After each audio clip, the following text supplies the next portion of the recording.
I served breakfast. My daughter-in-law complained in front of her friends.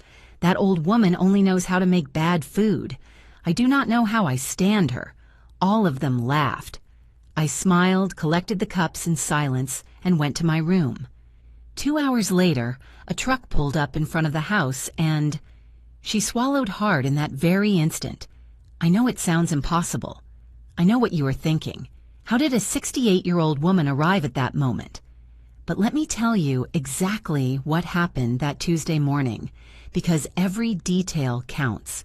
Every word I heard, every breath I held while I clutched the porcelain cups against my chest. If you want to know how this story ended, subscribe to the channel so you do not miss a single detail of what is coming. It was 9 in the morning. I had been up since 6 to prepare the perfect breakfast. Spinach and cheese frittatas with shredded chicken hash browns with fresh cheese, fresh brewed coffee with cinnamon and brown sugar, and sweet pastries that I bought at Mr. Chuck's Bakery, the one that is 4 blocks away and opens when the sky is still dark. I put on my apron, the one with orange flowers that Hector gave me 15 years ago, and I moved every pot with care. Valerie had warned me the night before that she was bringing her friends. "Mama Stella," she told me with that voice she uses when she needs something. "Tomorrow the girls are coming for breakfast. Make something delicious, okay?" Mama Stella. That is what she calls me. Never just Stella. Never mother-in-law with affection. Always that Mama Stella that sounds like an obligation, like a formality, like something that must be endured. But I prepared breakfast like I always do, with love. Because that house, those walls, that kitchen where the sun enters through the morning window and paints everything gold are my entire life. 40 years of marriage lived between those white tiles. 40 years of laughter, of tears, of meals shared with my Hector. 3 years without him. 3 years since his heart decided it was enough. And 2 years sharing my home with Damien, my only son, and with her, Valerie. The friends arrived at 8:30. 4 women between 30 and 35 years old, dressed in expensive activewear, carrying brand-name bags that I barely recognize. They walked in laughing, talking about yoga, about trips, about new restaurants. "It smells good," said one of them, the one with brown hair and blonde highlights. "It is the mother-in-law." Valerie replied, and something in her tone made my stomach tighten. "She cooks all the time. It is the only thing she knows how to do." I smiled. I served the plates. I filled the coffee cups. I moved through my own kitchen like a shadow, invisible, useful only for putting things on and taking things off the table. They ate. They criticized a neighbor. They talked about a new gym. They complained about their husbands, about their jobs, about how difficult it is to find good housekeeping help. And then it happened. I was in the kitchen, washing the first pots, when I heard Valerie's voice rise above the others, clear, loud, without worrying if I could hear her. "That old woman only knows how to make bad food. Seriously, I don't know how I stand her." Silence. A second of silence where the world stopped. And then the laughter. All her friends laughing. Laughing at me, laughing at my breakfast, laughing at my existence. My hands were trembling under the soapy water. I felt something break inside my chest, something that had been cracking for months, but that until that moment had held on. I dried my hands. I took a deep breath, and I walked out of the kitchen. They all looked at me when I entered the dining room. Valerie had that smile on her lips, that smile that said, "Yes, I talked about you, and what are you going to do about it?" I said nothing. I only smiled. That smile that I have perfected during 2 years of living like a guest in my own house. That smile that hides tears, rage, disappointment. I collected the empty cups one by one. I heard how they continued conversing, how Valerie had already moved on to another topic, as if nothing happened, as if she had not just ripped out a piece of my soul. I walked toward my room, the only one that is still mine, in this 2-story house that I built with the sweat of my brow and the love of my husband. I closed the door behind me, and then only then did I stop smiling. I sat on the edge of my bed, that bed where Hector and I slept for decades, and looked out the window. The purple dogwood trees were blooming on the street, beautiful, indifferent to my pain. I touched the pearl necklace that I always wear. Hector gave it to me on our 35th anniversary, for the woman who built this home with me. He told me that night with shining eyes. What had I really built a house where they now called me that old woman? A home where my own daughter-in-law humiliated me in front of strangers. I did not cry. I had no tears left for these things anymore. But something changed in that moment, something deep, something definitive. I opened the drawer of my nightstand and took out my old cell phone. I looked for a number I had not dialed in months. Mr. Arnold, the lawyer who had handled all of Hector's papers. The man who had been at our weddings, baptisms, birthdays. Family, even though he did not carry our blood. I dialed. I waited. Stella. His voice sounded surprised. What happened? Arnold, I said, and my voice came out firmer than I expected. I need you to come see me today. It is urgent. Are you okay? No, I replied, staring at the closed door of my room. But I am going to be. I hung up, put away the phone, and sat there listening to the laughter that still came from the dining room. 2 hours later, while Valerie was saying goodbye to her friends at the door, a truck pulled up in front of my house. It was not the truck she expected, and her face when she saw it, that face was worth every second of humiliation I had endured. But I am getting ahead of myself. Let me tell you everything from the beginning. How did I arrive at that moment? How a woman of 68 years, a widow, apparently defeated, silently planned the most important move of her life. Because what Valerie did not know was something very simple. I built that house. I have the deeds, and I was about to remind everyone who Stella Ramirez really was. To understand what happened that Tuesday, you need to know the history of this house, because it is not just a property. It is not just walls and ceilings. This house is the living testimony of 40 years of sacrifice, of love, of dreams fulfilled through hard work. I met Hector when I was 23 years old. He was a mechanic at a shop downtown, and I sold sandwiches on the corner of Main Street. We met one rainy day when he offered to share his umbrella with me. The sandwiches are going to get wet, he told me with that crooked smile that would make me fall in love 1,000 times later. We got married 6 months later in a simple ceremony. We rented a room in the working-class district. We shared the bathroom with 3 other families. We cooked on an electric hot plate. But we were happy. My God, we were so happy. Someday, Hector would tell me while we counted coins before sleeping, we are going to have our own house with a garden with space for our children to run. And we worked for that dream like crazy. Hector started working double shifts at the shop. I kept selling sandwiches, but I also started sewing clothes by order. I worked until the early morning with my old Singer machine, the one that had been my mother's. My fingers bled sometimes from sewing so much, but every dollar I earned went straight into the coffee tin where we kept our savings. It took us 12 years. 12 years of sacrifices, of doing without, of not going to the movies, of not buying new clothes, of saving every penny as if it were gold. And then, in 1983, we bought this lot in Pleasant Valley. It was smaller than it is now, only 200 square yards, but it was ours.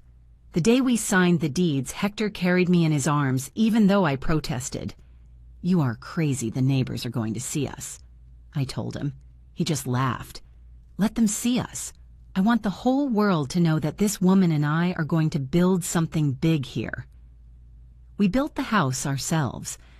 Well, Hector built it with the help of 2 friends who were bricklayers. I made food for everyone, carried bricks, mixed cement. I was 29 years old and had more strength than I imagined. Damien's pregnancy barely showed yet, although I was already 4 months along.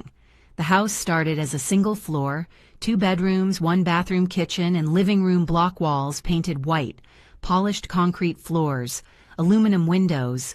We got on sale. Nothing luxurious, but it was a palace for us. Damien was born in January of 1984. I brought him to this house when he was 3 days old, wrapped in the light blue blanket my mom knitted for him. I remember Hector painted one of the walls of his room with glow-in-the-dark stars. So he is never afraid of the dark, he told me. The years passed. Hector opened his own shop. I stopped selling sandwiches and dedicated myself to raising Damien, although I kept sewing at night. Little by little, we improved the house. We changed the floor for tile. We expanded the kitchen. We built the second floor when Damien turned 10. This house saw everything. It saw Damien take his first steps in the living room. It saw his birthday parties with piñatas in the garden. It saw his late nights as a college student. It saw how he fell in love with Valerie when he brought her to dinner for the first time 7 years ago. "Mom," he told me that night after she left, "I think she is the one."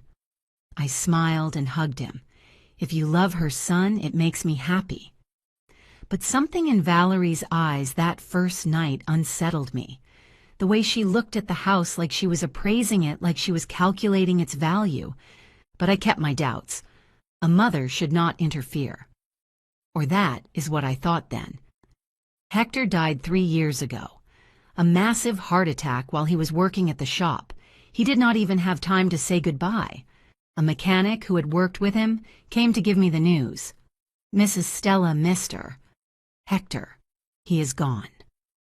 The world stopped that day. 40 years of marriage ended in a blink. The funeral was crowded. Hector was loved in the neighborhood. But when everyone left, I remained alone in this huge house, empty, full of memories that hurt like needles. Damien came to visit me every day during the first month. "Mom, you cannot stay here alone." He had already been married to Valerie for 2 years. They lived in a rented apartment downtown. "I am fine, son," I told him, although inside I was crumbling. It was Valerie who suggested the idea. "Mama Stella, why don't we come live with you? That way we keep you company and you help us save to buy our own house eventually." Eventually, that word should have alerted me. "It is temporary, Mom," Damien insisted, "only until we save for the down payment on an apartment." I accepted because the house felt too big without Hector, because the silence was driving me crazy, because I wanted to believe that family was the most important thing. They moved in 2 months after the funeral. They brought their things in a small truck. "Don't worry, Mom, we are not going to change anything," Damien promised. But Valerie had other plans. At first, they were small changes. She moved the living room furniture. For better flow, Mama Stella, she took down the floral curtains I had sewn and put up some minimalist gray ones. It is more modern, don't you think? Then came the big changes. The wedding portrait of Hector and me that hung in the main hall disappeared. "I put it in your room so you can keep it safe," she told me. The family photos were replaced by abstract paintings she bought. The tablecloth, hand-embroidered by my grandmother, the one we used for Christmas and birthdays, ended up in a box in the storage room. "It is very old, Mama Stella. It looks bad." The kitchen. My kitchen became my only refuge. Valerie did not meddle there as much. I kept cooking for the 3 of us, cleaning, washing. I became the housekeeper of the home I had built myself. "It is just temporary," Damien reminded me when I tried timidly to mention something, "as soon as we save up."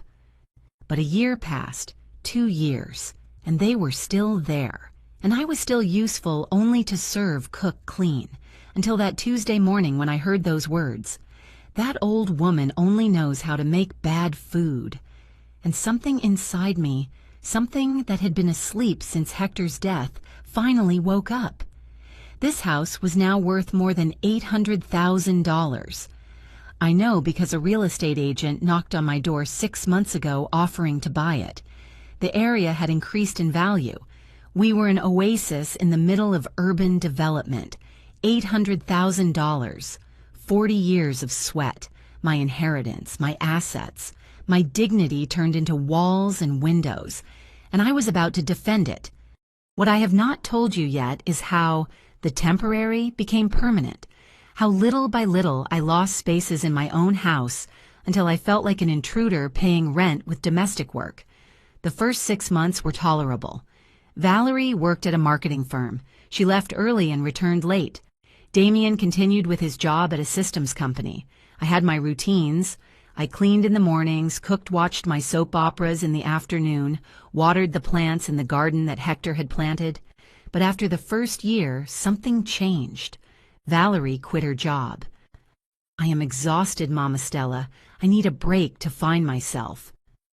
She said it to Damien as if it were the most natural thing in the world, and my son, always so accommodating with her, simply nodded. "It is okay, love. I can cover the expenses for a while." That "for a while" turned into a year and a half, and with Valerie at home all day, things got worse quickly. She started redecorating everything. Every week she arrived with bags from expensive stores, new cushions, modern lamps, mirrors with gold frames. "It is just that this house needs updating, Mama Stella. It looks like we live in the 80s. I pressed my lips together and said nothing, because those furniture pieces from the 80s, I had bought them with my money. That wooden living room set she found outdated. Hector and I paid for it in installments over 2 years. One day, I arrived from grocery shopping and found that the mahogany bookshelf in the study, the one Hector built with his own hands, had disappeared. In its place was a white minimalist desk. "Where's Hector's bookshelf?" I asked, feeling my throat close up. "Oh, Mama Stella, it was full of termites. I asked some guys to take it away. It was useless anyway." Valerie did not even look up from her cell phone while she answered me, but that bookshelf, I could not finish the sentence. That bookshelf held Hector's mechanical books, his technical magazines, the photographs from when he opened his shop. "I already bought you a new one, more functional." She pointed to a melamine shelf in the corner. That night, I cried in my room. I cried for that bookshelf for Hector, for feeling so small in my own house. Valerie's friends started coming more often, 2-3 times a week. They installed themselves in the living room that had been my pride, with their designer bags thrown on the sofa, their heels on the coffee table. I served them coffee snacks, whatever they asked for. I had become the unpaid employee. "Mama Stella, can you make us something to eat?" It was always the same request, not a question, an order disguised as courtesy, and I prepared. Enchiladas, quesadillas, Soap's food that they later criticized amidst laughter. "Oh, it is very greasy. I don't eat carbs anymore. Do you have something lighter?" But the worst was not that. The worst was seeing them look at my house with evaluating eyes, hearing their comments when they thought I was not listening. "This area is super expensive now. Your mother-in-law is sitting on a gold mine here, and she lives alone. What a waste of space. When it is yours, you can renovate it completely and resell it or rent it out by sections. When it is yours." Those words remained etched in my brain like hot iron. One afternoon, while I was cleaning the study that Valerie now called her office, I found papers on the desk. I did not want to snoop. Seriously, I did not want to. But my name was there on an official document. It was a property history search. My name. The address of this house. Tax values. Market prices. Procedures for property transfer. My hands trembled holding those papers. Why was Valerie investigating this? Why did she need to know how much my house was worth? I put everything back exactly as it was. I said nothing, but that night I could not sleep. I stayed staring at the ceiling, listening to Damien and Valerie snoring in the room that had been mine and Hector's for decades. The changes continued. My bedroom, the only one I had kept intact, started to be invaded too. Valerie needed space for her new clothes. "Mama Stella, can I use half of your closet? It is just that ours is already full. How do you say no when it is your daughter-in-law? When your son looks at you with those eyes asking you to be understanding?" So I accepted. And my clothes ended up compressed in a corner, while Valerie's dresses occupied the places where Hector's shirts used to hang, the ones I still kept because they smelled like him. The plants in the garden, those that Hector watered religiously every afternoon, began to die. Valerie hired a gardener who ripped out the rose bushes to put in synthetic grass. It is more practical, Mama Stella. It doesn't need maintenance. I had taken care of those rose bushes for 20 years. Hector pruned them every spring. We had red, yellow, white roses. The garden smelled of glory in May. Now it was an extension of green plastic that looked like a golf course. I stopped recognizing my house. The smells were different. The sounds were different. The spaces that before filled me with peace now drowned me. And Damien. My son saw nothing, or he did not want to see. Mom Valerie just wants to modernize a little. Don't take it personally. That is what he told me when I finally gathered the courage to mention my discomfort to him. Son, this is my house. It is your house, Mom, but it is also our home now. We have to all get along. Get along. As if I were not doing everything possible to disappear, to not bother, to be invisible. Then came the day I found something that froze my blood. It was a Thursday. Valerie had gone out with her friends. I was cleaning the desk in her office. Yes, now I cleaned her office when a folder fell to the floor. The papers scattered, and there, in black ink and legal font, it was, a power of attorney, signed by Damien, granting himself the authority to manage real estate assets of Stella Ramirez, widow of Cordero. The date, 4 months ago.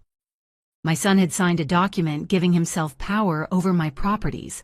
When? How? Why had he not consulted me? My legs did not hold me. I sat on the floor of that office surrounded by papers that spoke of transfers, valuations, notary procedures. And then I saw another document, printed from an email, Valerie writing to someone named Patricia. The old woman won't last much longer. She is 68 and looks finished.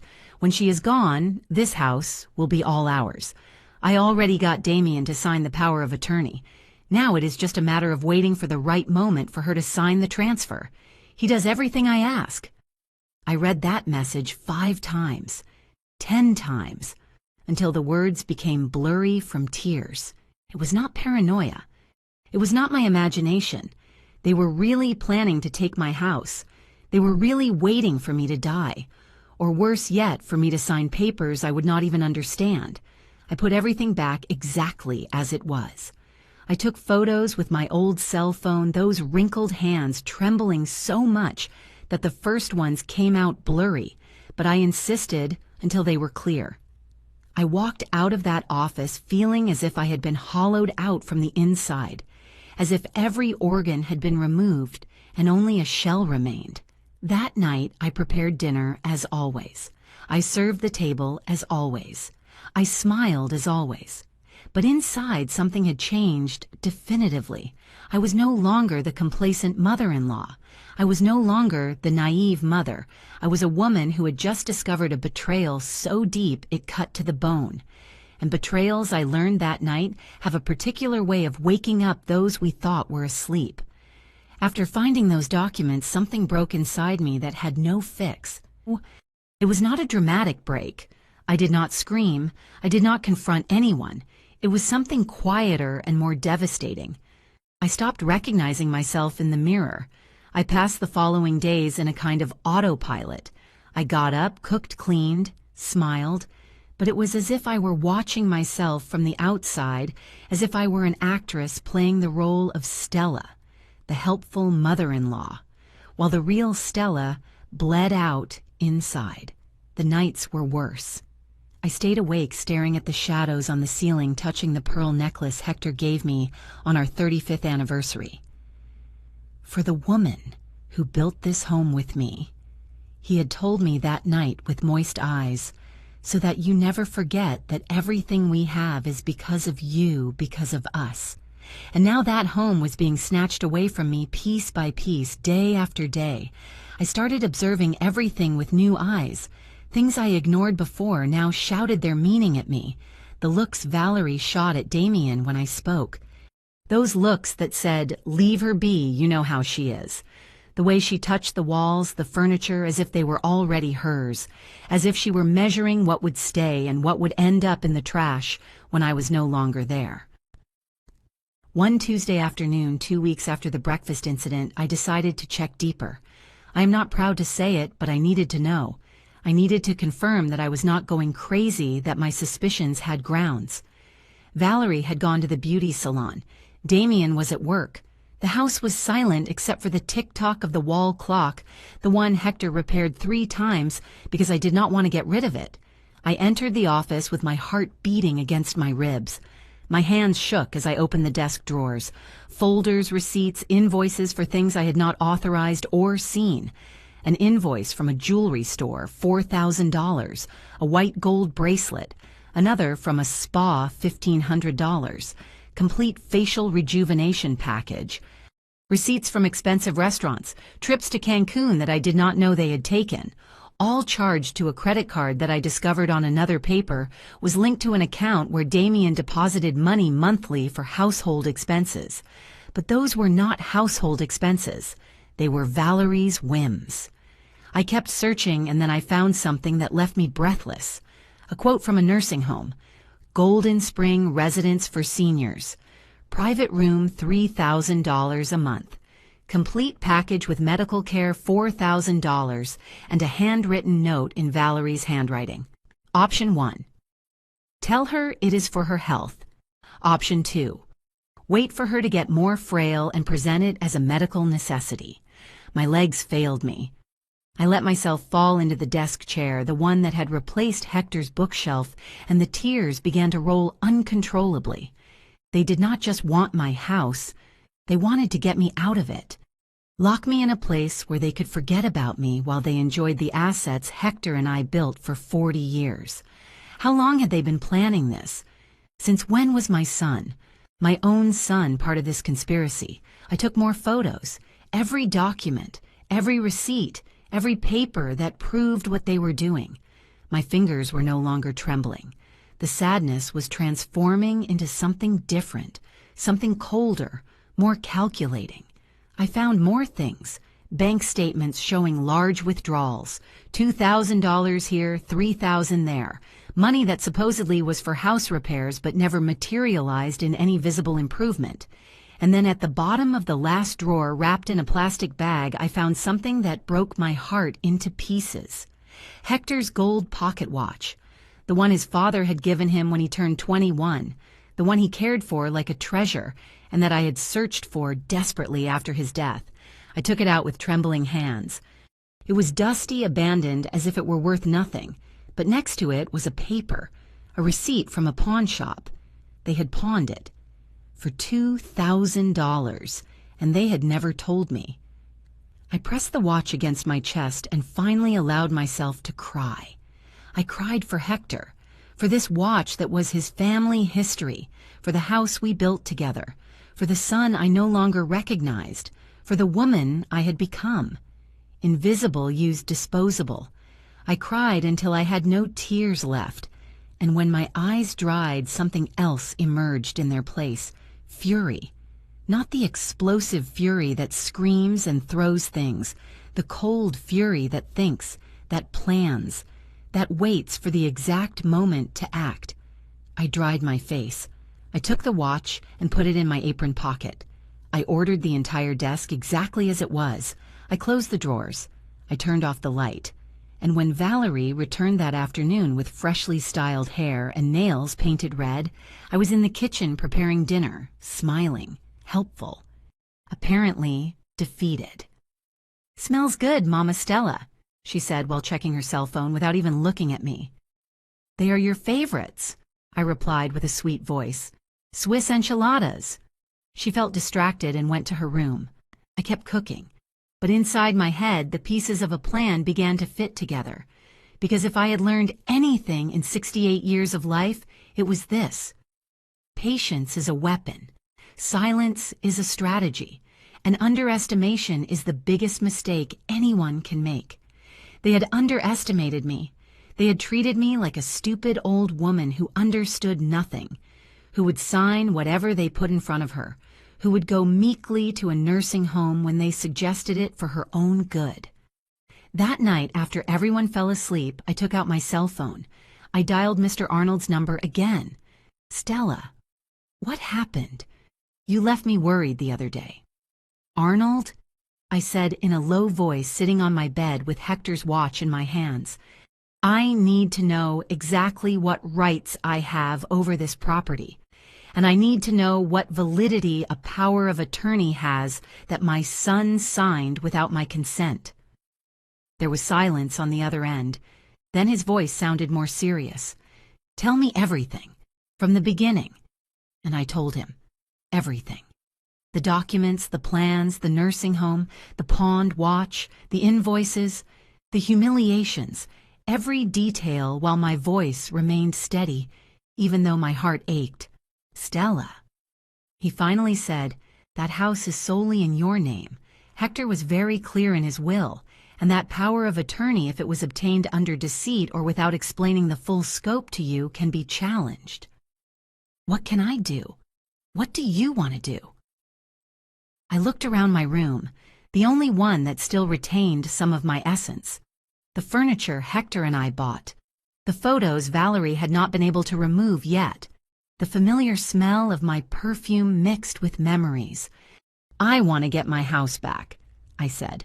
"I want to get my dignity back. I want my son to see what he has allowed to happen, and I want Valerie to learn that I am not the stupid old woman she believes."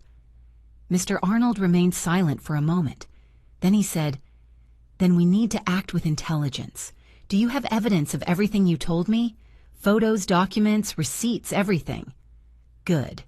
Tomorrow at 2 in the afternoon, when you know they are out, I am coming to your house with a notary.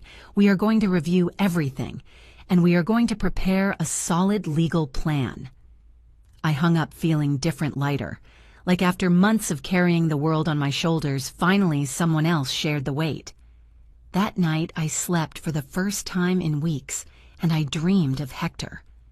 We were in the garden when the rose bushes still bloomed. He took my hand and told me, "You were never weak, Stella.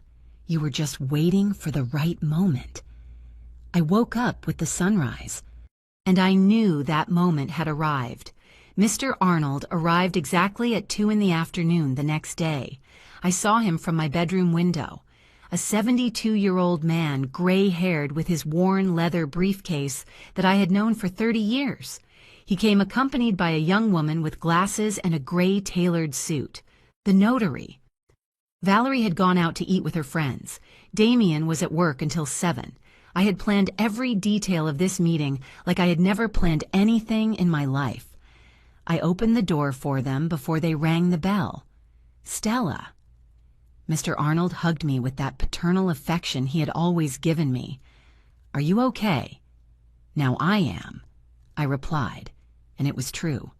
For the first time in months, I felt I had something resembling control. The notary introduced herself as Attorney Monica Harris. She was about 40 years old and had a sharp gaze that evaluated everything. I liked her immediately. She had no pity in her eyes, only professionalism. I sat them in the living room, my living room, although I no longer recognized it with all of Valerie's changes, and offered them coffee. Mr. Arnold denied with his hand. "Later, Stella.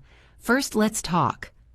I took out my cell phone and showed them all the photos I had taken, the documents regarding the property, the power of attorney signed by Damien, the bank statements with the unexplained withdrawals, the nursing home quote with Valerie's handwritten notes, the receipt for the pawned watch. Attorney Harris took notes on a tablet. Her expression hardened as she reviewed each image. "Do you have the physical documents?" she asked without looking up. "They are in the study. I can bring them."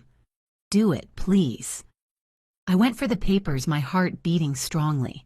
Every step I took through this house felt different. I no longer walked like the tolerated mother-in-law. I walked like the owner I had always been. When I returned with the complete folder, Mr. Arnold had already taken other documents out of his briefcase. "Stella, before Hector died, he came to see me. You know it.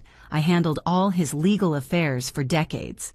He extended a manila envelope sealed with a notary stamp. He left me this with specific instructions. "If you ever feel that Stella is in an irregular situation, especially related to the house, open it." I stared at that envelope as if it were a message from the beyond, because that was exactly what it was. Hector knew. Hector was a very observant man. He did not know specifically what could happen, but he knew human nature. and he knew the value of what you built together. Mr. Arnold opened the envelope carefully. This is a notarized declaration he made 3 months before dying. It clearly establishes that this property must remain solely in your name, that any attempt at transfer, sale, or modification of deeds must have your complete and conscious authorization, preferably with my legal counsel present. Tears began to roll down my cheeks. Hector had tried to protect me even after death. Attorney Harris read the document and nodded. This is solid, very solid, and this power of attorney that your son signed. She lifted the paper with disdain. It is questionable at best. It says it is for managing assets, but if you never specifically authorized that administration, if the full scope was not explained to you, and if there is evidence that it is being used against your interests, we can annul it. How long would it take? I asked, wiping my tears with the back of my hand. With the documentation you have and the backing of your husband's document, we can do it in 72 hours. But Stella... The attorney leaned forward. I need you to understand something. Once we start this, there is no turning back. Your daughter-in-law will see it as a declaration of war, possibly your son too. It is already a war, I replied with a firm voice. Only I just realized that I am in it. Mr. Arnold took my hand. Hector made me promise something else. He told me, if the moment comes when Stella needs to recover her strength, remind her who she is. Remind her that that house is not just walls. It is her history, her dignity, and no one has the right to take it from her. His eyes shone with contained tears. You have been a fool, Stella, but a fool with deeds in your name, and that changes everything. Those words hit me like cold water. He was right. I had been a fool for allowing them to treat me like that. A fool for confusing a mother's love with the obligation to endure everything. A fool for believing that being good meant being invisible. What options do I have? I asked, straightening up in my seat. Attorney Harris unfolded a notebook. Option 1, direct legal confrontation. We file an eviction lawsuit for improper occupation. We annul the power of attorney, and we remove them from the property. It is the fastest, but also the most aggressive. Option 2, you give them an ultimatum. You show them all this evidence. You explain that you know their plans, and you give them a deadline to vacate voluntarily. Less legally traumatic, but it depends on their cooperation. And if they don't cooperate, then we go back to option 1 anyway. But at least you gave them a chance. I thought of Damien, of my son, of the boy I raised, of the man who had signed papers behind my back, but who maybe did not really understand what he was allowing. I want them to see what they have done, I said slowly. I want the moment of truth to be impossible to ignore. I want them to be unable to hide behind excuses or justifications. Mr. Arnold smiled. It was a sad smile, but proud. Then let's do this right. Let's document everything legally. Let's prepare the eviction order. And when you are ready, when the precise moment arrives, we act. Otto, we spent the next 2 hours reviewing every detail. Attorney Harris photographed all the original documents. We made an inventory of everything Valerie had sold or pawned without my authorization. We calculated the damages, more than $40,000 in antiques, jewelry, and valuables that had disappeared from my house. You can file criminal charges for this, said the attorney. Misappropriation, dispossession fraud. I don't want to destroy my daughter-in-law, I replied. I just want to recover what is mine. I want her to return what she stole, and I want her to go from my house. And your son? That question hurt me more than all the humiliations combined. Damien needs to see the truth. He needs to wake up, and if that means distancing him temporarily from me, so be it, because a son who allows his mother to be treated like this is not the son I raised. Mr. Arnold squeezed my hand. Hector would be proud of you right now. When they left, it was almost 5 in the afternoon. I remained sitting in the living room looking at the walls that no longer had the photos of my life. But something had changed. I no longer felt small in this space. I no longer felt like the intruder. Valerie returned at 6, loaded with shopping bags. She entered laughing at something she had seen on her cell phone. "Hi, Mama Stella. Is dinner ready yet?" "Almost," I replied with a smile. "Today I made your favorite, chicken and mole sauce." "Perfect. I am hungry." She went to her room without even looking at me. I returned to the kitchen, but while I stirred the sauce, I could not stop smiling. Because now I had something Valerie did not know I had.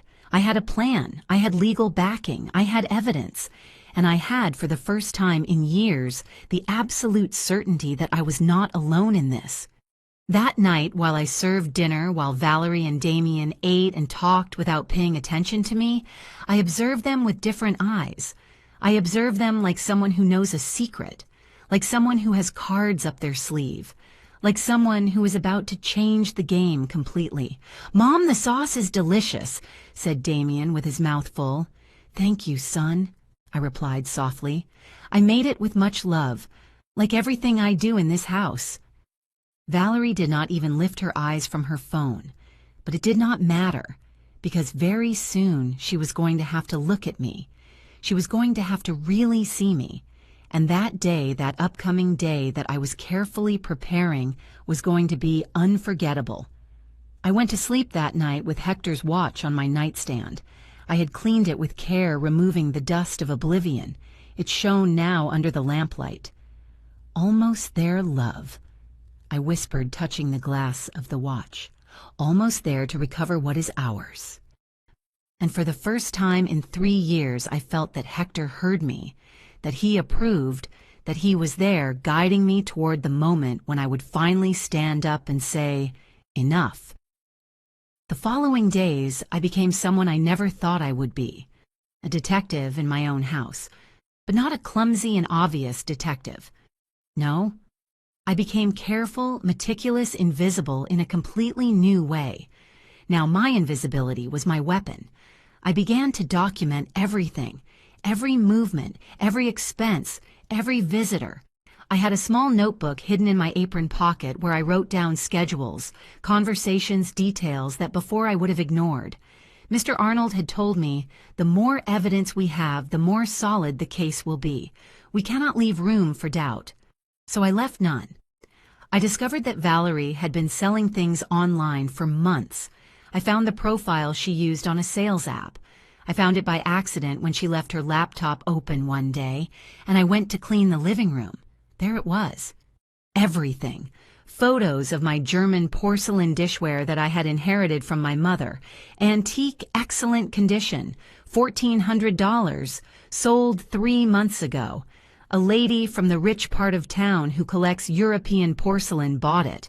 The complete set of silver cutlery that Hector and I received as a wedding gift. Silver. 925. Service for 12 people. $2,500. Sold 5 months ago. An antique carved wooden display cabinet that had belonged to Hector's grandmother. Colonial furniture. Unique piece. $4,500. Sold 7 months ago. Every photo I saw was a stab.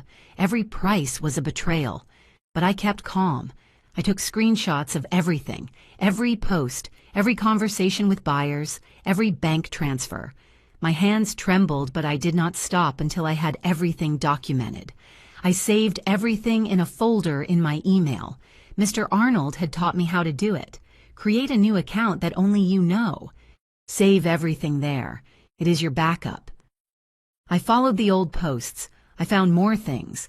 A wall clock that had been my mother-in-law's, some bronze candlesticks, a collection of old coins that Hector had collected for years, all sold, all turned into money that went into Valerie's accounts. I did the math. In total, she had sold objects for more than $16,000. $16,000 of my family history turned into designer bag strips and beauty treatments. But that was not all. One afternoon while Valerie was at the gym, I reviewed her bank statements that she kept in a folder in the study. I am not proud to have done it, but I needed to know the complete truth. I found transfers that froze my blood, large withdrawals from the joint account that supposedly Damien and she had for household expenses, $2,000 kitchen remodeling, but the kitchen remained exactly the same as always, $3,500, waterproofing repair. But the roof had never had problems. $6,000. Electrical installation change, but the wires and outlets were the same as always. Ghost work after ghost work, money that supposedly was to improve the house, but never materialized in any real improvement. Where had all that money gone? I kept investigating, and I found the answer in an envelope hidden behind some decorative books Valerie had put on the shelf. Quotes for apartments, in the downtown lofts, in the Arts District, luxury apartments with prices between $200,000 and $300,000, and a note in Valerie's handwriting. When we have the house free, we sell it for $800,000. We pay for one of these apartments, and we have money left to invest. Damien agrees. We just need to convince the old woman to go to the nursing home for her own good. I had to sit down. My legs did not hold me. It was not just that they wanted my house. They already had planned exactly what they would do with the money from my life, with my assets, with everything Hector and I worked for during 40 years. And Damien agreed. My son, my only son. The boy who was born in this house, who grew up between these walls, who promised at his father's funeral that he would always take care of me. I photographed everything, every quote, every note, every paper that proved their intentions. That night, I could not sleep. I stayed sitting on my bed with Hector's watch in my hands, crying in silence. Not for me, for him, because he had worked until the last day of his life to ensure me a dignified future, and his own son was trying to snatch it from me. But the tears dried when I heard something. It was almost 2 a.m. Voices in the hallway, Valerie and Damien talking in whispers. But the walls of this house are thin. I knew them. I knew exactly where sounds were amplified. I approached my bedroom door without making noise. She is not going to last much longer, Valerie was saying. Look at her hands, how they tremble. And the other day she got confused about the street when she went to the market.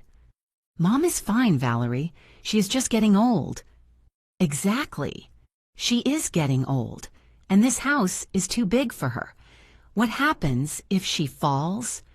If she has an accident, would it be our legal responsibility? I don't know. I feel bad talking about this. Damien, don't be naive. We are doing this for her, too.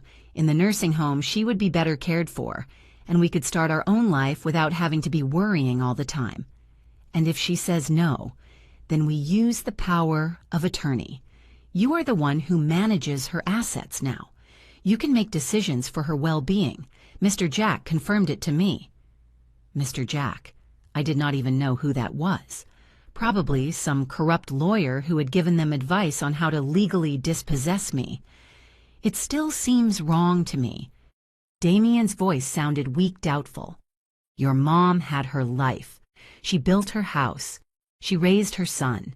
Now it is her turn to rest, and it is our turn to live. Don't be selfish, honey. Think about our future, about the children we are going to have. Do you want to raise them in a house that smells like old age and nostalgia? There was silence.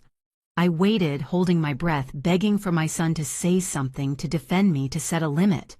Okay, he finally said, but do it carefully. I don't want her to suffer. She is not going to suffer. She is going to be in a nice place with people her age. It is the best for everyone. I heard them walk back to their room. The door closed. I stayed standing there in the dark, trembling from head to toe, not from fear, from a fury so deep it surprised me. I returned to my bed. I took out my cell phone, and I wrote a message to Mr. Arnold, even though it was early morning. I need us to speed up the process. I can no longer wait. I need this to end soon. The answer came in 5 minutes. He was not sleeping either. Understood. Tomorrow at 10 a.m. in my office. Bring all the evidence. We are going to prepare the final strategy." I put away the phone. I looked at the ceiling, and I made a decision. I was no longer going to be the victim. I was no longer going to be the tolerant mother-in-law who endures everything to keep the peace. I was no longer going to allow them to treat my life as if it were an obstacle on their path to comfort. I was going to fight, with everything, with intelligence, with the legal tools I had, with the strength I had forgotten I possessed. The next day I left home at 9 in the morning. I told them I was going to the doctor. Valerie barely looked up from her cell phone. Damien had already gone to work. Mr. Arnold's office was downtown in an old building near the courthouse. I climbed the stairs slowly. My knees were not what they used to be, but with determination. Mr. Arnold and Attorney Harris were waiting for me. On the desk, everything was spread out. Documents, photos, evidence. "Stella," said the attorney with a smile that reassured me, "you have a solid case, very solid. Misappropriation, dispossession fraud. If you wanted, you could take this to criminal court." "I don't want to ruin anyone's life," I replied. "I just want to recover what is mine, and I want them to pay for what they took." "Then let's do this." Mr. Arnold unfolded some official documents. Eviction order for improper occupation, annulment of the power of attorney due to vitiated consent, and civil lawsuit for assets sold without authorization, total to restore $50,000, considering the sold objects plus the ghost expenses. How much time do they have to vacate? 72 hours from the moment they are notified. And when do we notify them? Mr. Arnold looked at me intently. "When do you want us to do it?" I thought about that morning at breakfast, about the laughter of Valerie's friends, about the words that had destroyed me. That old woman only knows how to make bad food. I thought about the plans I had heard last night about the nursing home, about their dreams of selling my house and starting their own life. "I want it to be public," I said slowly. "I want there to be witnesses. I want it to be impossible to deny or hide." Attorney Harris smiled. "What do you have in mind?" And then I told them my plan, a plan that had been forming in my head for days, a plan that required perfect timing and absolute courage. When I finished explaining, Mr. Arnold whistled softly. "You are more cunning than I thought, Stella." 40 years of marriage to a smart mechanic taught me something. Timing is everything. An engine works because every piece moves at the exact right moment. This will be the same. I signed all the necessary documents. The attorney prepared the orders. Mr. Arnold coordinated with the notary and the sheriff's department in case backup was needed. 1 week, he said finally. In exactly 1 week, we execute. 1 week, I repeated, feeling something like hope blooming in my chest for the first time in months. I returned home at 1 in the afternoon. Valerie was in the living room with 2 of her friends. They saw me enter. "How did it go at the doctor's, Mom?" she asked with that fake voice of concern. "Good," I replied with a smile. "He told me I am as strong as an oak tree, that I am going to live for many more years." I saw how her smile tensed a little, how her eyes hardened. "That is great," she said finally. "That is great." But it was not great, not for her, and I knew it. I went to the kitchen to make coffee for her guests, and while I poured the water, I could not help but smile because the clock was ticking. And when the moment arrived, when everything was ready, it was going to be glorious. The week passed in slow motion and at lightning speed at the same time. Every day that I cooked, cleaned, and smiled was 1 day less until the moment of truth. Every night that I listened to the whispered plans of Valerie and Damien was fuel for my determination. Mr. Arnold called me daily. "Are you sure about this, Stella? We can still do it privately, make it less dramatic." "I am sure," I answered every time. "I need them to see. I need everyone to see."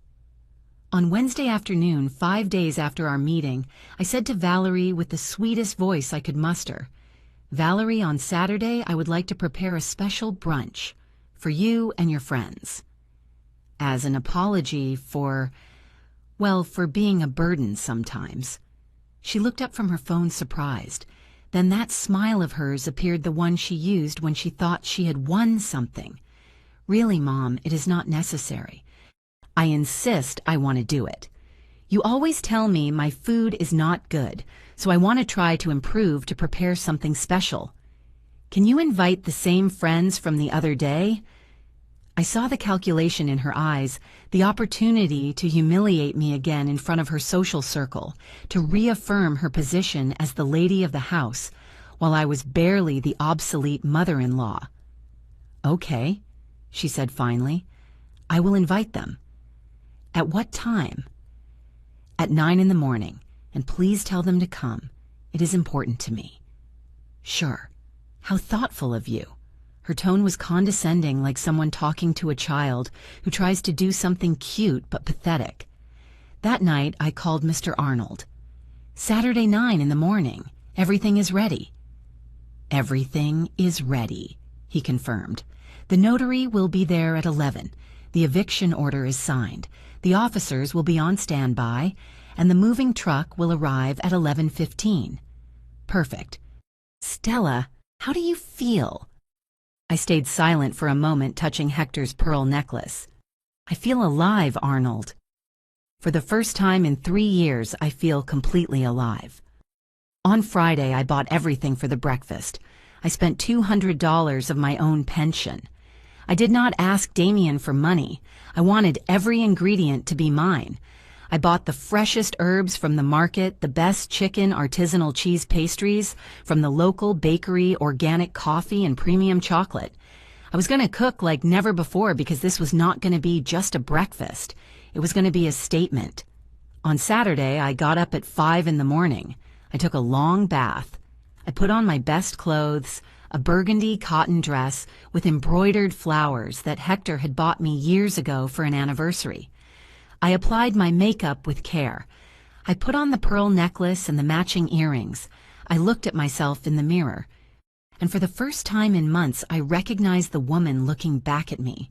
It was not the defeated mother-in-law, it was Stella Ramsey, the woman who built a home, the woman who raised a son, the woman who survived the loss of the love of her life and was still standing. At 6, I started to cook. Eggs Benedict with a hollandaise sauce made from scratch, roasting the tomatoes and peppers until they filled the kitchen with that aroma that was pure home cooking. Shredded chicken cooked with bay leaves and garlic, hash browns fried in butter and herbs, savory quiches with a rich gravy that I had prepared the day before, pastries arranged in a wicker basket, coffee brewing slowly with cinnamon brown sugar and orange peel. Hot cocoa whipped by hand until the foam was perfect. I set the table with the tablecloth I had rescued from storage, the one embroidered by my grandmother with colored threads that told stories of flowers and birds.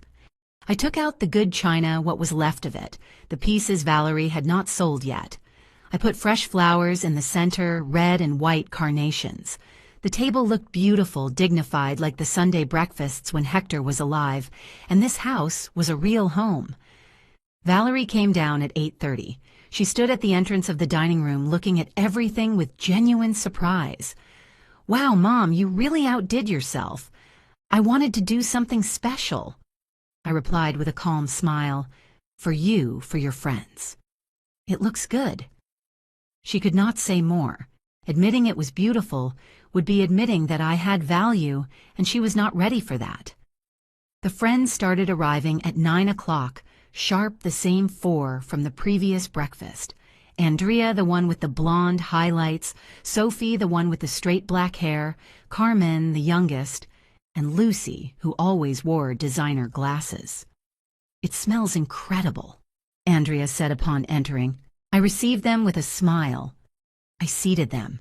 I served them coffee hot cocoa. I offered them warm quiches that steamed when opened.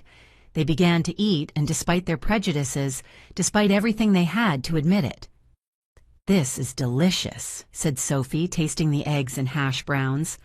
The gravy on these quiches is spectacular. added Carmen. Valerie ate in silence, uncomfortable because her narrative, the one where I only knew how to make bad food, was crumbling in front of her friends. I moved among them like a perfect hostess, servile, attentive, smiling. I let them talk. I listened to their conversations about yoga, about vacations, about the new restaurant that had opened downtown. And then, when they were on their second coffee, Valerie relaxed. She believed this was really what it seemed. Me submitting. Me accepting my place. Me preparing the best food to earn her approval.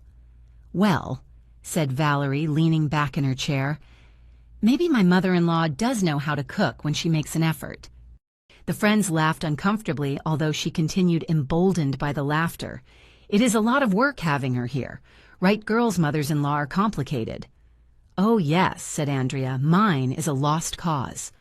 "Mine wants to come live with us," added Carmen. "I told my husband over my dead body." Valerie laughed louder. "We are already looking at options to relocate her. There are some very good nursing homes now, with activities with people her age. She is going to be better off there than getting in the way in a house that needs young people." The words floated in the air like knives. I was still standing next to the sideboard holding the coffee pot. I smiled. "More coffee?" I asked, with a sweet voice. "Yes, please." Valerie extended her cup without looking at me. I served her, slowly, with care. And while I did it, I looked at the clock on the wall. 10:30. "Excuse me a moment," I said calmly. "I'm going for more pastries." I walked toward the kitchen, but I did not stop there. I continued to my bedroom. I closed the door. I took out my phone. I dialed Mr. Arnold. "I am ready," I said simply. "On my way," he responded. I took a deep breath. I looked at myself one last time in the mirror, and I returned to the dining room with a tray of freshly warmed pastries. The friends kept talking. Valerie had relaxed completely, laughing, enjoying her role as hostess in a house that was not hers. 30 minutes passed. I cleaned the kitchen slowly. I washed the dishes. I dried each one carefully. I moved with the calm of someone who knows exactly what is coming. And then, at exactly 11:15, I heard the sound. A heavy engine stopping in front of the house, air brakes hissing. Valerie kept talking, distracted. Her friends were looking at their phones, but I walked to the living room window and looked outside. A moving truck parking, large, white, with the logo of a transport company. Behind it, 3 cars, Mr. Arnold's car, one belonging to Attorney Harris, and an official one with government plates. Valerie finally noticed my posture at the window. "What is happening, Mom?" "Nothing, dear," I replied without turning around. "Just that visitors have arrived." "What visitors?" The doorbell rang. Long, official, impossible to ignore. "I will get it," I said calmly. I walked toward the door. I felt the gazes of all the women on my back. I opened it. Mr. Arnold was there with his leather briefcase. Beside him, Attorney Harris with a thick folder. Behind them, a notary I did not know with his stamp and official seals, and 2 judicial officers with impeccable uniforms.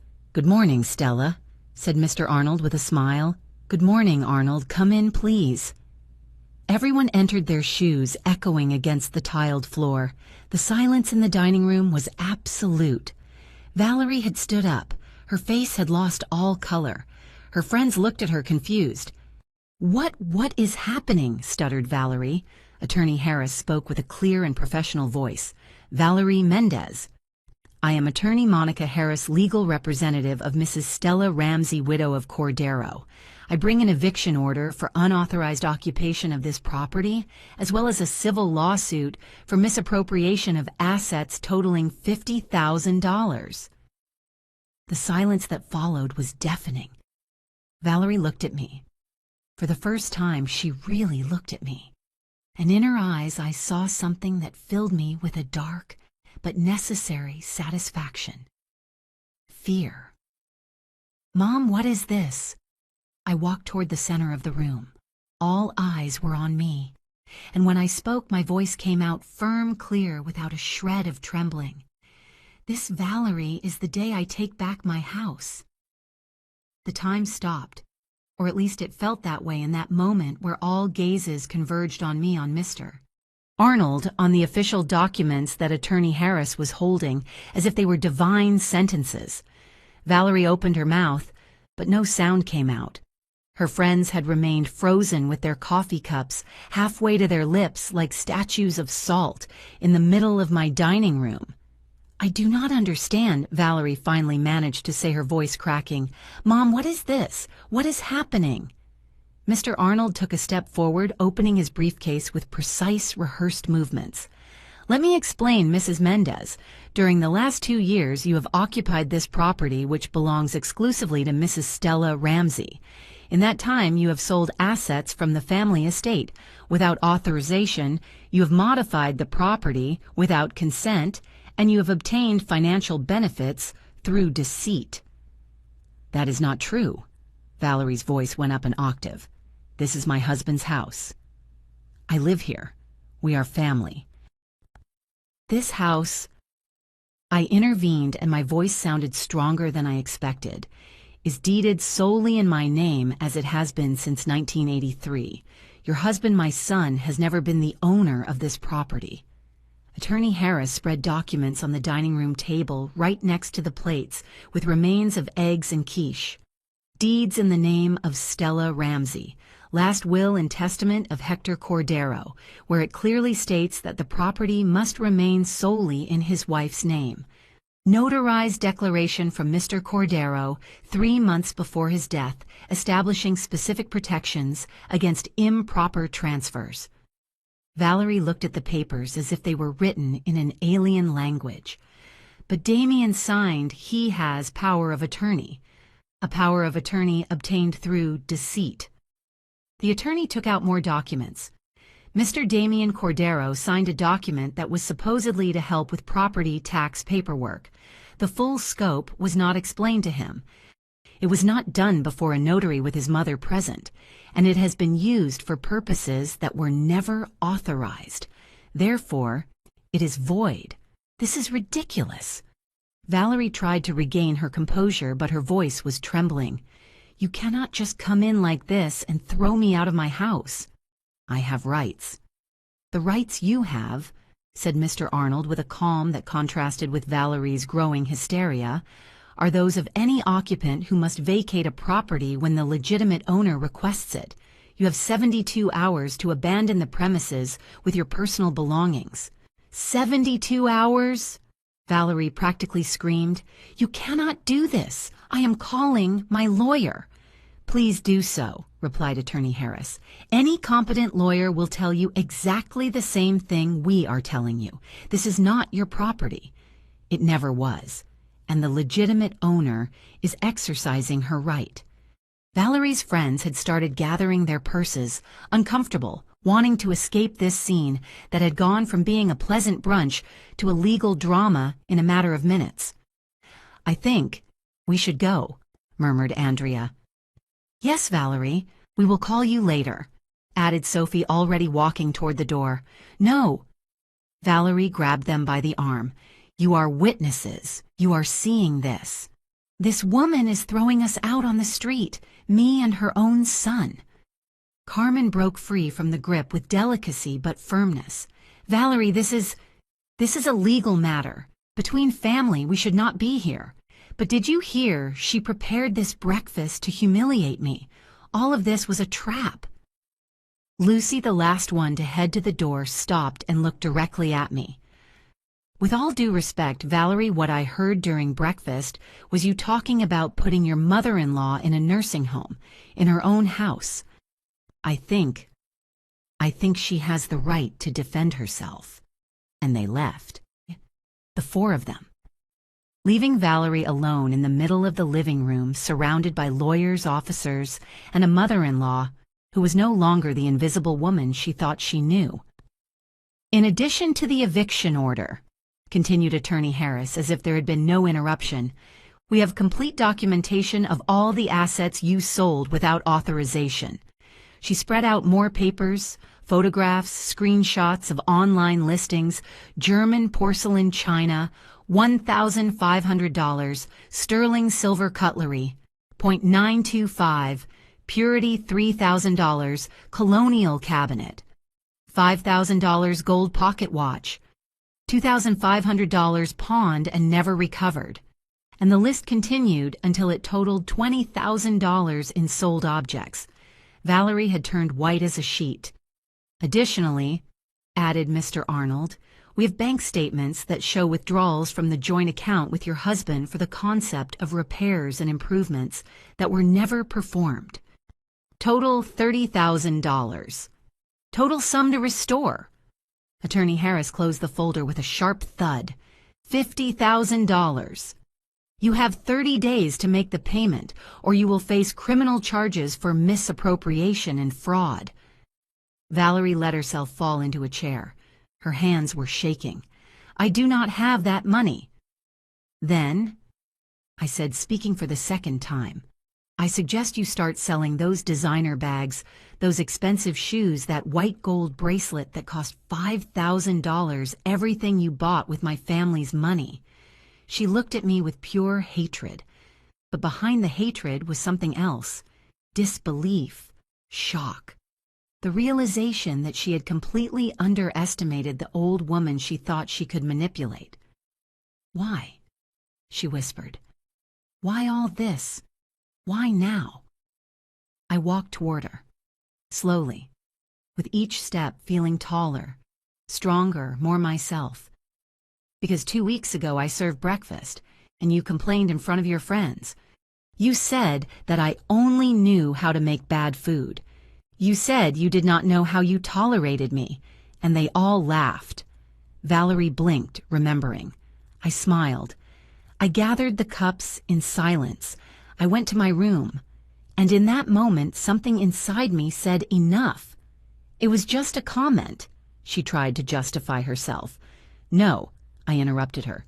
It was not just a comment. It was the last of thousands. It was the straw that broke the camel's back. It was the moment I decided that I was no longer going to allow myself to be treated like trash in the house that I built. The doorbell rang again. One of the officers opened the door. It was Damien, my son. Arriving from work, still in his office shirt, tie loose, he entered, smiling, unsuspecting. What is everyone doing? The smile froze when he saw the scene. The documents, the officers, the moving truck visible through the open door. Mom, what is happening? And there it was, the moment I had feared the most, facing my son, seeing his face when he realized that I knew that I had discovered his betrayal. Damien, I said, and my voice trembled just a little. Come sit down.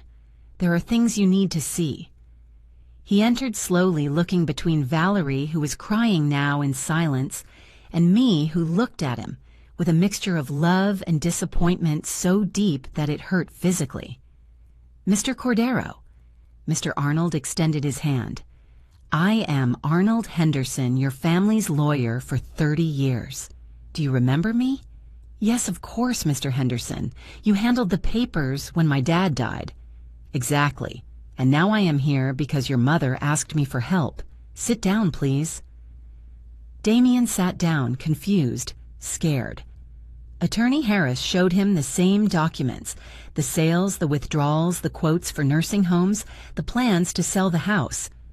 I watched his face go through a range of emotions, confusion, shock, disbelief, and finally horror. He turned toward his wife. You sold my grandmother's things, my dad's watch. We needed money, she sobbed. We had money. I work. You have not worked in a year and a half. Why did you need to sell my family's things? For us. For our future. For when this house would be ours. This house was never going to be ours. Damien stood up suddenly. It belongs to my mom. I always knew it. Why would you think? He stopped. I saw him make the connections, remembering the conversations, the papers she had put him to sign to help with property taxes, the suggestions about nursing homes for Mom's sake. He turned toward me. and in his eyes I saw something I had never seen before. Absolute shame. "Mom, I did not know. I swear to you I did not know she was selling things." The power of attorney I signed was only to administer my assets. I finished the sentence for him. "Did you read the document before signing it on silence? Did you ask Mr. Arnold if it was legal? Did you consult me? Valerie said it was just a formality, that it would make paperwork easier. I trusted—" "You trusted your wife more than your mother," I said, and the words hurt coming out, but they needed to be said. "And while you trusted she planned to throw me out of my own house, put me in a home, sell the sanctuary your father and I built for 40 years. Damien let himself fall again into the chair, his head between his hands. My God, Mom, I am sorry. I am so sorry." "Apologies do not bring back your father's watch," I said harshly. "Apologies do not return your grandmother's china. Apologies do not erase 2 years of humiliations." I know. What can I do?" "Tell me what to do to fix it." I looked at my son, the boy I had raised, the man who had allowed all this out of weakness, out of blindness, out of misguided love. "You can start," I said slowly, tapping the eviction order. "You have 72 hours to get your things out of my house. You can go together or you can go separately. That is your decision. But you are leaving." "Mom, I have nowhere to go. You have a job. You have a salary.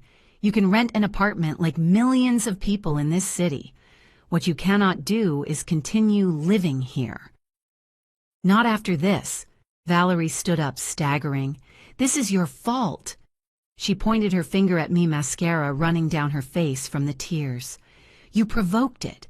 You planned it all. That breakfast was a trap."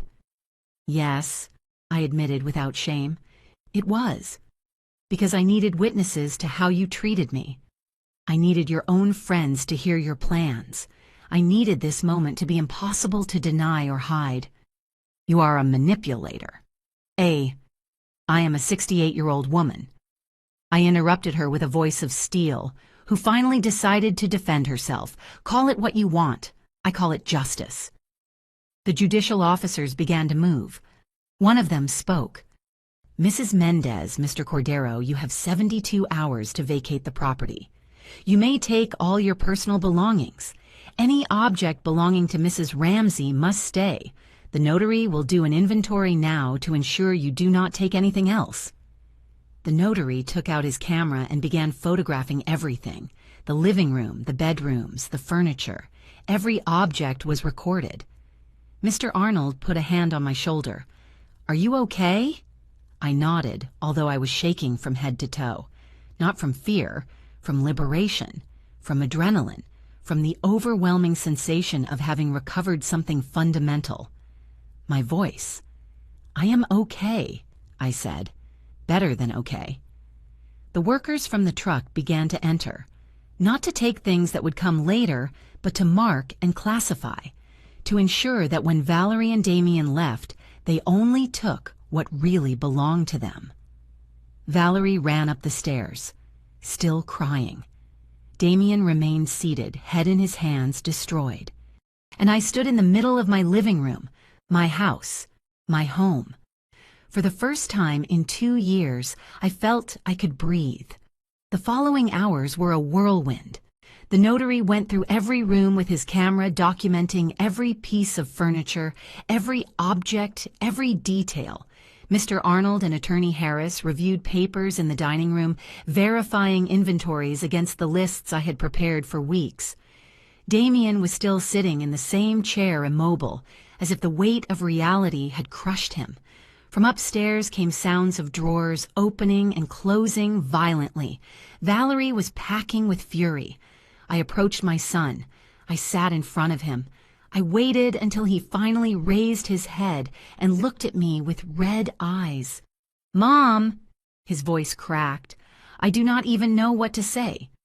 "Then listen," I replied firmly but without cruelty, "because there are things you need to understand." He nodded, swallowing hard. When your father died, this house became my only refuge. Not only because it was my home, but because every wall, every corner held 40 years of our life together. The sacrifices we made, the sleepless nights working, the dreams we fulfilled brick by brick. I know, Mom. No, you do not know, I interrupted him, because if you knew, you never would have allowed Valerie to sell your father's watch, that watch your grandfather gave him when he turned 21. That watch your dad cared for his whole life like a treasure. Damien closed his eyes, the pain evident on his face. I looked for that watch for months after your father died. I continued. I cried every night, thinking I had lost it, that I had failed to take care of something so important to him, and the whole time your wife had it pawned for $2,500 money. She used to buy herself clothes and jewelry while I cooked and cleaned as if I were the maid. Mom, I never saw you as a maid. But you never saw me fully, did you? My voice rose slightly. You never noticed how your father's photos disappeared, how the furniture he built with his own hands was replaced by modern trash, how the rose bushes he planted were torn out to put down green plastic. I worked all day. I thought they were just decorative changes. And the power of Attorney Damien. I confronted him directly. Was that also just decoration? You signed a document giving yourself control over my assets.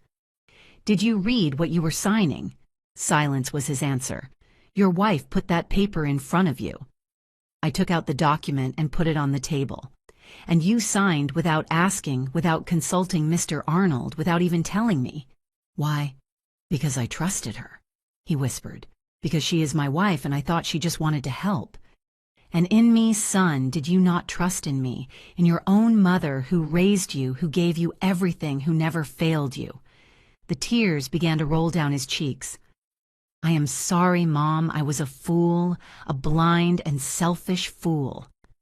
Yes, I agreed without softening it. You were. And meanwhile, your wife planned to lock me in a nursing home. I took the quote out of my pocket and put it in front of him. The page with the nursing home options. The handwritten note. Option 1, tell her it is for her health. Option 2, wait for her to get more frail. I saw him reading, how his face went from sadness to rage. She was going to commit you. And sell this house for $400,000, I added. Buy a condo in the city. Start her real life without the burden of the old mother-in-law who was only good for bad cooking. God. Damien stood up abruptly. Valerie. His scream resonated through the whole house. We heard hurried steps on the stairs. Valerie came down with swollen eyes, makeup destroyed. What? She responded with a defiant tone, although her voice trembled. Damien showed her the nursing home papers. This seriously, you planned this? It was for her own good. Valerie tried to defend herself. She is old. This house is too much for her. In a home, she would be better cared for. Lie. Damien threw the papers. It was so you could sell her house. So you would have money. For your comfortable life while my mother, the woman who gave me life, rotted in a nursing home room. It is not her house forever. Someday it was going to be ours. It was never going to be ours, roared Damien. How could you think that? How could you be so... He fell silent, reality crashing down on him. Did you ever love me? He asked with a broken voice. Or was it just for the money, for the house, for what you thought you were going to inherit? Valerie opened her mouth, but nothing convincing came out. I loved you, she said finally, but it sounded hollow. No. Damien shook his head. If you loved me, you would have respected my mother. If you loved me, you would not have sold my father's things. If you loved me, you would not have made me sign documents without explaining the full truth to me. He turned toward me. Mom, the power of attorney, I annul it. Here. Now. Whatever I have to sign, I sign, but I need you to know I never wanted to take your house. I never wanted to hurt you. I was a manipulated idiot, but it was never my intention. I know, son, I said softly. That is why you are here seeing all this. Because you needed to see the truth. You needed to wake up. Mr. Arnold approached with a document. Revocation of power of attorney. Sign here, Damien. My son took the pen and signed without hesitation. Then he signed other papers. Acknowledgement that the property is exclusively mine. Waiver of any future claim. Acceptance of the eviction order. When he finished, he dropped the pen and looked at me. Will you forgive me someday? You are my son. I replied with tears in my eyes. You will always be my son. But forgiveness takes time. And you have to earn it. Not with words, with actions. Anything, I will do anything. Start, I said firmly, by helping me recover everything she sold. Every object, every dollar, the $50,000 that must be restored. Damien turned toward Valerie, who took a step back. We are going to sell everything you bought, he told her with an icy voice. Every bag, every shoe, every jewel. We are going to recover my father's watch from the pawn shop. We are going to pay back every dollar you stole from my mom. We do not have that much money. Then we will get a loan. I will sell my car. I will do what I have to do, but you are going to pay what you owe. Attorney Harris intervened. You have 30 days to restore the full amount, or we will proceed with criminal charges. Misappropriation is a felony, Mrs. Mendez. You could face up to 8 years in prison. Valerie let herself fall onto the sofa, finally comprehending the magnitude of what she had done. I just wanted a better life, she cried. At the cost of destroying mine, I said without mercy, at the cost of stealing my dignity, my home, my peace. And do you know what is the worst, Valerie? That if you had been respectful, if you had treated me with a minimum of consideration, I would have shared everything with you. I would have been the mother-in-law who supported you, who loved you. But you chose humiliation, manipulation, theft. I am sorry, she cried. I do not care, I replied coldly. Your apologies do not give me back 2 years of my life. They do not give me back my husband's things. They do not erase your words. That old woman only knows how to make bad food. Those words made her shrink because she knew she had said them, and she knew that had been the mistake that triggered all this. The workers from the truck finished their inventory. The notary signed the final documents. The judicial officers confirmed that the eviction order was in effect. 72 hours, repeated one of them. After that, any belongings that remain will be considered abandoned, and the owner may dispose of them. Damien nodded. We will leave tomorrow.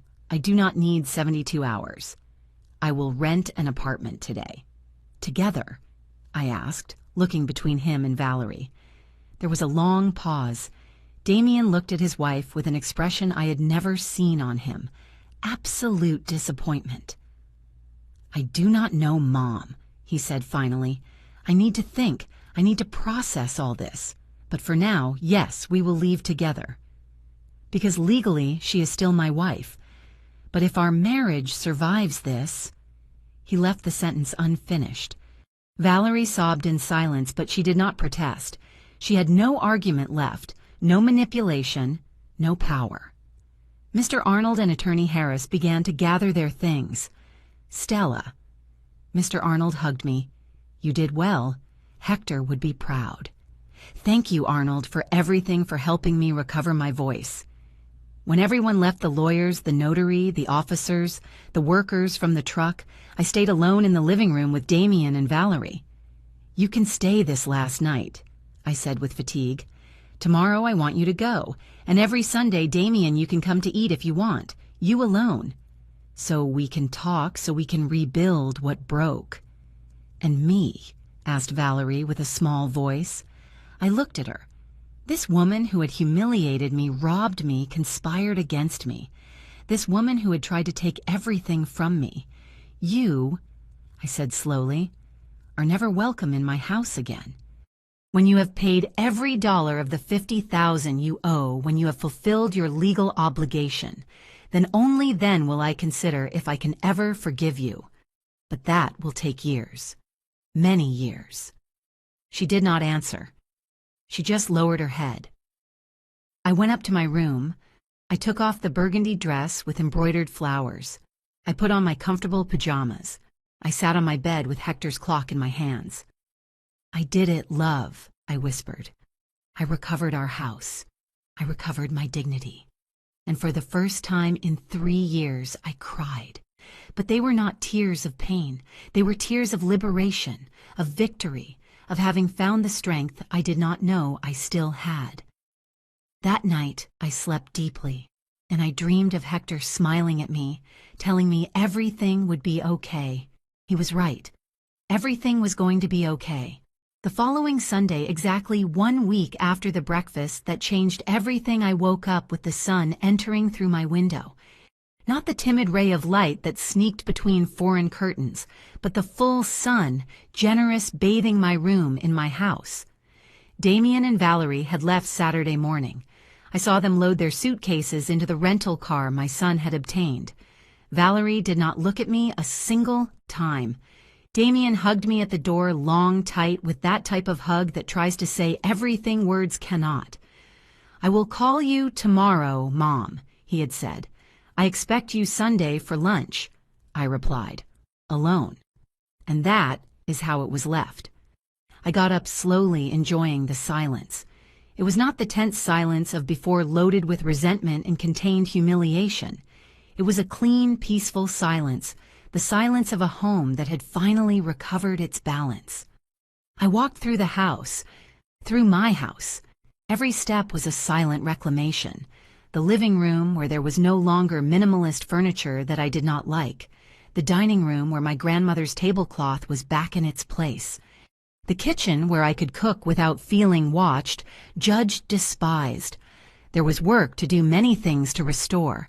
The empty spaces where once stood the objects Valerie sold, the walls that needed new photographs of my life, of my history, of my Hector. But I had time, and I had peace. Mr. Arnold called at 10 in the morning. "Stella, how did you wake up?" "Good, Arnold, very good." "I have news. Valerie started selling her things. We already recovered $7,000, and Damien took out a personal loan for $10,000 more. They are going to comply with the payments. And Hector's watch. We recovered it yesterday from the pawn shop downtown. It is here in my office. You can come for it whenever you want." The tears sprang instantly. "I am going there right now." I dressed with care. Beige linen pants, an embroidered white blouse, my comfortable shoes, Hector's pearl necklace. I applied light makeup. I combed my hair with care. I wanted to look good. I wanted to feel good. I made the trip to Mr. Arnold's office in a cab, watching the city pass through the window. How many times had I walked these streets with Hector, hand in hand, planning our future? How many times had we promised each other that nothing would separate us? And here I was, a widow, but not defeated, alone, but not destroyed, stronger than I ever imagined. Mr. Arnold received me with a warm smile and handed me a black velvet box. Inside, shiny and restored, was Hector's pocket watch. He had sent it to be cleaned and repaired. The gold shone like new. The mechanism worked perfectly, the soft and constant tick-tock like a heart beating.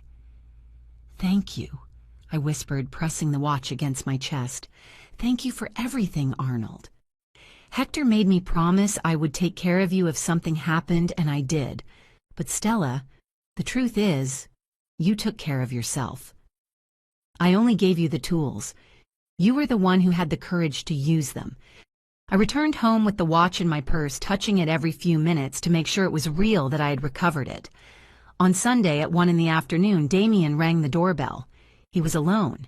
He carried a bag of pastries from the bakery and flowers. Red carnations, my favorites. "Hi, Mom." "Hi, son. Come in."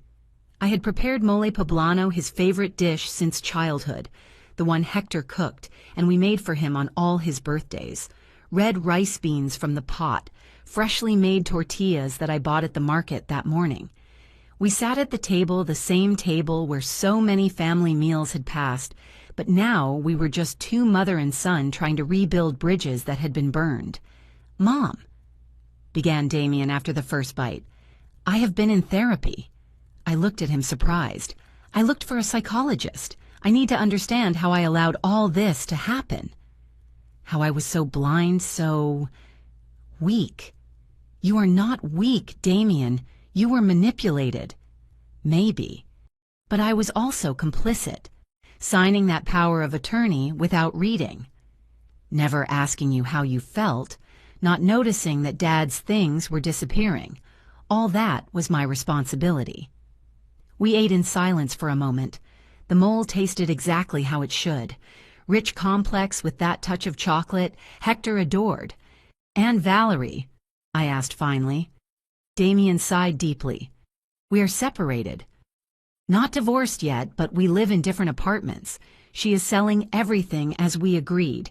She worked with a consignment agency for the designer bags and jewelry. All the money goes directly to your restitution account. And you, how are you? Destroyed," he admitted with brutal honesty, but also relieved. As if I could finally see clearly after years of fog. "The therapist says Valerie was a narcissist, that she used manipulation techniques, that she isolated me slowly from you without me realizing it. I do not want you to think this was only her fault." "It is not," he interrupted me. "I also had fault because at some point I chose the comfort of not seeing over the discomfort of confronting. I chose to believe her lies because it was easier than admitting I had made a mistake marrying her." His eyes filled with tears. "Dad never liked her, did he?" The question took me by surprise, but it was true. "Your father had reservations. He told me once, months before dying, Stella, that girl looks at our house as if she were counting money. But I told him not to judge so fast. That Damien loved her, and that was enough. He was right. Yes. But a father cannot live his son's life. You had to learn alone, and although it hurt me, God, how it hurt me to see all this happen, I also understand that some lessons are only learned by falling." Damien wiped his tears with a napkin. "Will you ever be able to forgive me completely?" I got up, went around the table and hugged him. This son of mine. This man who made mistakes, but who was trying to amend them. "I already forgave you, Damien, the day you signed the revocation of the power of attorney. The day you stood by my side, the day you accepted the truth even though it hurt. That day I forgave you." He cried in my arms like he hadn't since he was a child, and I held him, remembering all the times I had carried him, when he fell, when he got scared, when the world seemed too big. Because that is what mothers do. They hold. They forgive. But also, and this I had learned the hard way, they must establish limits. They must demand respect. They must remember that love does not mean accepting mistreatment. When he calmed down, we returned to the table. We finished eating. I served coffee and the pastries he had brought. "Mom," he said while biting into a chocolate shell pastry, "I want to help you restore the house to recover the things that were lost. Not economically. I know Valerie must pay that, but physically. Help you look for antiques similar to the ones she sold, paint the walls, plant new rose bushes in the garden." "Would you do that?" "Of course it is the least I can do. Besides," he smiled sadly, "it reminds me of when Dad and I worked together in the shop. Those were good times." "Yes," I agreed, touching the pearl necklace. "Good times." The following weeks we established a new routine. Damien came every Sunday to eat. During the week, he spent some afternoons helping me with restoration projects. We cleaned the garden. We planted new rose bushes, red, yellow, and white like before. We painted the walls my favorite color, a warm beige that made the whole house feel like a hug. I recovered the family photographs Valerie had stored away. I placed them in new frames all over the house. Hector and I on our wedding day, Damien as a baby, our anniversaries, Christmases, birthdays, all our history became visible again. Mr. Arnold helped me track down some of the sold objects. We found the German porcelain china with a collector in the city. When I explained the situation, she agreed to sell it back to me for the same price she had paid. "I understand the sentimental value," she told me. "My own mother went through something similar with a terrible daughter-in-law. We did not recover everything. Some things were lost forever. But I learned that objects, however important they were not essential. The essential thing was dignity, respect, the capacity to stand in your own house and feel at home." 3 months after the breakfast, Valerie completed the payment of the $50,000.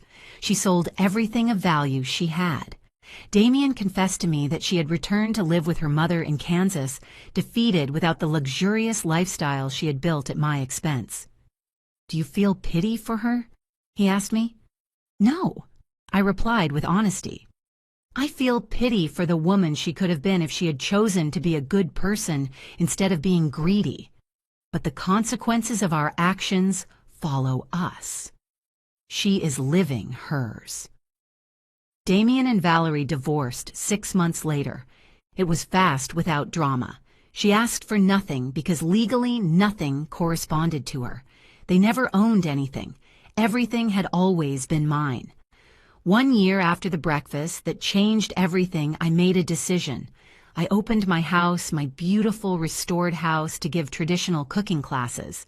Twice a week, young people from the neighborhood came to learn the recipes my mother taught me that her mother taught her. Perfect eggs, authentic mole poblano quiches that melted in your mouth, homemade bread. Mrs. Stella. A 20-year-old girl named Lucy told me, "You cook with so much love. It shows in every dish." "It is because cooking," I explained to her while we kneaded dough, "is not just mixing ingredients, it is transmitting history. It is honoring those who came before. It is creating something with your hands that nourishes not only the body, but the soul." And while I taught, while I shared my kitchen with these young women, hungry for knowledge and tradition, I felt I had finally found my purpose in this stage of my life. It was not just surviving, it was flourishing. Damien met someone new, a woman named Patricia, an elementary school teacher, simple, genuine, who greeted me with respect the first time she came to the house. She did not call me Mom Stella with that condescending tone. She called me Mrs. Ramsey, until I told her, "You can call me Stella, dear." I saw how my son smiled differently with her, more authentic, more himself. "Do you think I am ready for another relationship?" he asked me one Sunday. "I think," I replied carefully, "that you learned important lessons, that you went to therapy, that you faced your mistakes. So yes, I think you are ready. But this time, son, choose with your heart, but also with your eyes wide open." "I will, Mom, I promise you." At night, when the house was silent and I sat in the living room with a cup of tea, I looked around and felt a deep peace. This house had been a battlefield. It had been the stage of my humiliation, but it had also become the stage of my resurrection. I took Hector's watch out of my pocket. Now I always carried it with me and held it under the lamplight. The constant, reliable tick-tock, like the beat of a heart that refuses to stop. "I kept my promise, love," I whispered as I did every night. I took care of our son. I helped him find his way back. And I did not lose my dignity. I recovered it. I closed my eyes and could swear I felt his presence. Not in a ghostly or strange way, but in the way he had always been present. In the walls we built together, in the memories we shared, in the love he planted so deep in my heart that not even death could tear it out. 2 years later, Damien married Patricia in a small ceremony in my garden. The rose bushes we had planted together were blooming splendidly, filling the air with their sweet perfume. When I passed the ring to Damien to put on Patricia, I whispered to him, "Your father would be proud of the man you have become. I am too." Patricia hugged me after the ceremony. "Thank you for welcoming me into your family, Stella, and thank you for teaching Damien what real respect means."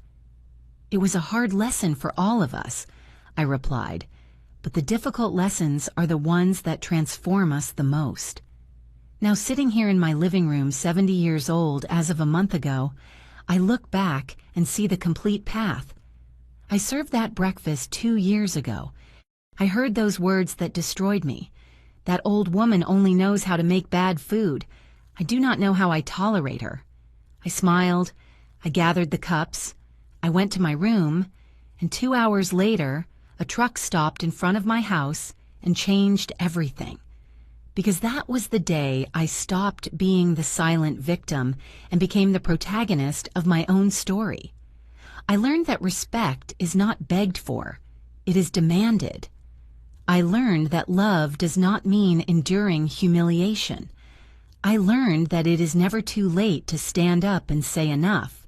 I learned that true wealth is not in what you possess, but in what you do not allow them to take from you. Your dignity, your voice, your right to live in peace in your own space. And I learned that sometimes the bravest act you can do is defend yourself, even when the world has taught you that older women should be sweet, quiet, compliant. Even when your own family expects you to make yourself small to make room for them. At 70 years old, I stood up again, and this time no one, absolutely no one, will ever make me feel small in my own house again. Because this house is me, and I am this house. And both of us are still standing firm, dignified, unbreakable. If this story touched your heart, if it made you reflect on the value of defending your dignity, regardless of age, leave me a comment telling me what impacted you the most. Hit like if you believe it is never too late to recover your voice, and subscribe to keep hearing stories of women who refuse to surrender. And tell me, where are you listening from? I love knowing these stories reach hearts all over the world, because in the end, it does not matter if you are 30, 50, or 70 years old. It does not matter if you live in New York, Texas, Ohio, or any corner of the planet. What matters is remembering this. Your dignity is not negotiable. Your respect is not on sale, and your value does not diminish with the years. It only refines. It strengthens. It becomes unbreakable like steel tempered by fire. Never forget who you are. Never allow them to make you feel less than what you are worth. And when that moment arrives, that moment when you have to choose between false peace and true dignity, choose dignity. Always. Because life is too short to live it on your knees. The end.